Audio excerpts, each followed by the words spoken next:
I'm sorry. I apologize up front. I just watched an NBA game on ESPN. I watched every last freaking dribble of it.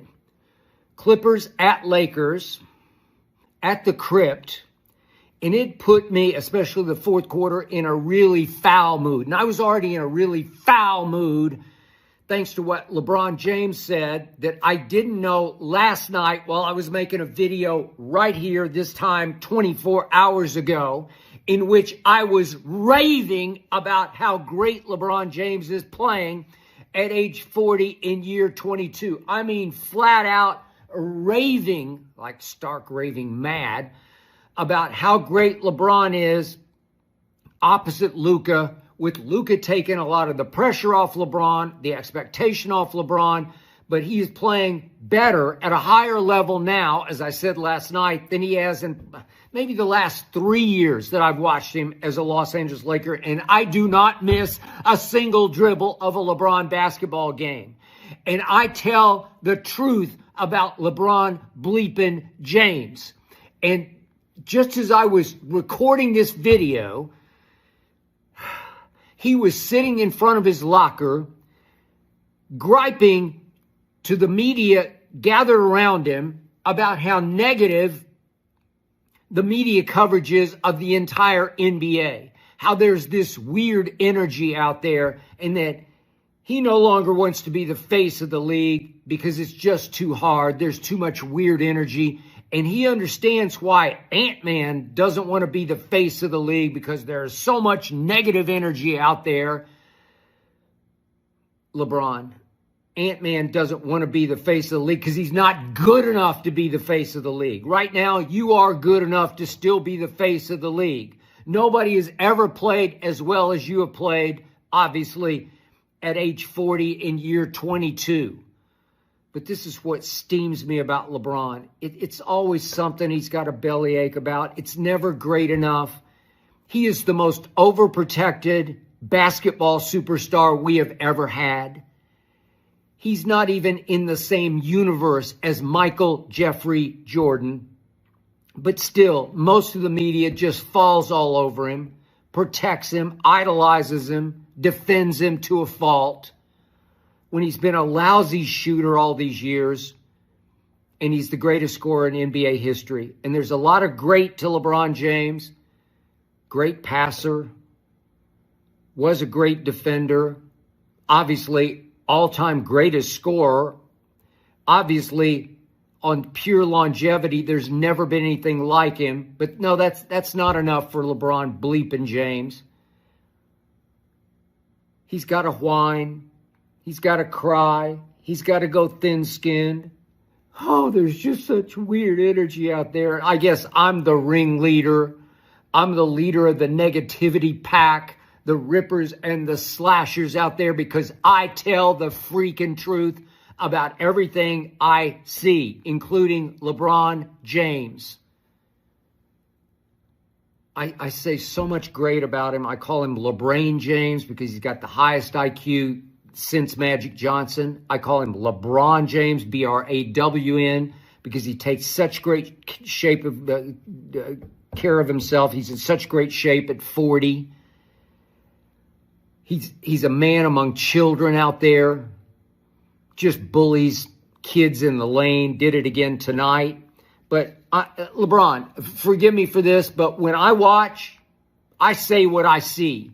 And I saw a nightmare of a game tonight. And I know it was a back-to-back for you guys, but you got to stay home. You got to sleep in your own bed. Okay, so you had to play 2 straight basketball games. And to your credit, you played. You played hard. You played well. You took a shot from Kawhi at the end of the game. You shook it off. I think you're going to be fine.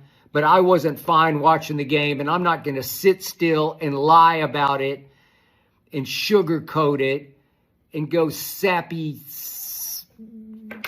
silly, nutty after the game about how great it is to watch great NBA basketball. What'd you say, LeBron? It's got all forms of music in it. I get it. That was a nice analogy that you made.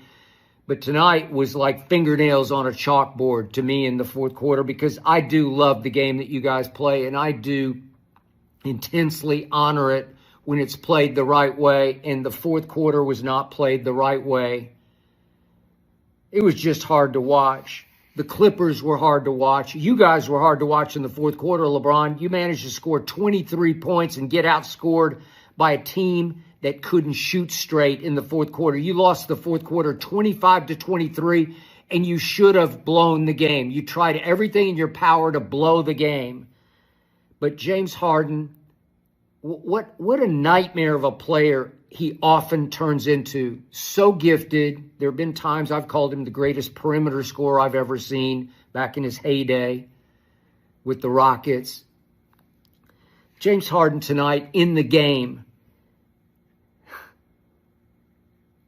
shot 5 of 22. He was 1 of 10 from 3. In the fourth quarter alone, James Harden was 0 of 5 from 3. 0 of 5 from the floor and 0 of 2 from 3 with 3 turnovers. And every time they had a chance, James Harden just upchucked all over the floor. Just like literally basketball vomited all over the floor.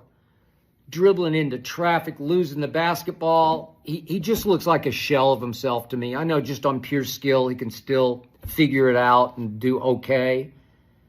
But the Clippers went 2 of 9 from 3 in the fourth quarter, or you would have lost tonight, LeBron. You know it, and I know it. For the game, the Clippers shot 9 of 37 from 3. 9 of 37, that's 24%, which, by the way, is what your new pal Luka is shooting from 3 as a Laker.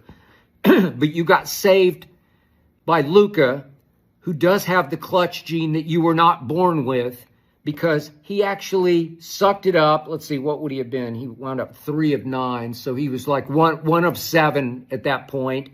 And right around the 6-minute and 5-minute mark, he actually made 2 big threes that turned the game, saved the game for you guys. 2 big threes, rainbow threes. Couldn't buy one for the game. Hasn't really been able to buy one for his Lakers stint. 24%. What is he? 14 of 58 as a Laker from 3. But when it was time, when he really needed to break his ice and break the Clippers' momentum, he made 2 big ones. And then Kawhi, I love Kawhi. At least I used to love Kawhi, certainly when he was a Spur. I've tried to re-love him as a Clipper, and I'm told he has some weird injury he suffered over All-Star break when he was trying to run trails, run some distance barefooted, which a lot of runners try to do. I'm a psycho runner, and I tried it for a while to run barefooted with those little slipper shoes.